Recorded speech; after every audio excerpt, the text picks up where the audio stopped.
గుండెల నిండా దైన్యం, కళ్ళల్లో కుక్కుకున్నటువంటి నీళ్లు, తగ్గిన వాటర్ని చూసి సంతోషం, బురదలో కూరుకుపోయి సర్వనాశనమైన ఇంటి లోపలి వాతావరణం చూసి దిగులు.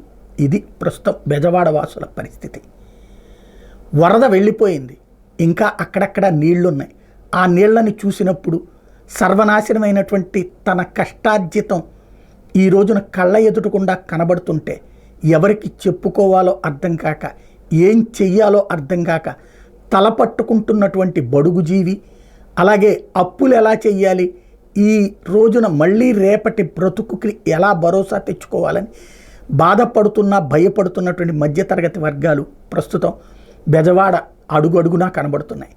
ఎక్కడైతే 6 లక్షల జనాభా నివసించేటటువంటి ప్రాంతాలు వరద ముంపు నుంచి తేరుకుంటూ ఉన్నాయి, అదే సందర్భంలో తమ జీవితాలు ఎప్పుడు తేరుకుంటాయో అర్థం కాక తలపట్టుకుంటున్నటువంటి వాళ్ళు ప్రస్తుతం ఆవేదన నడుమ రేపటి కోసం బ్రతకక తప్పదని భారంగా ముందుకు సాగుతున్నారు.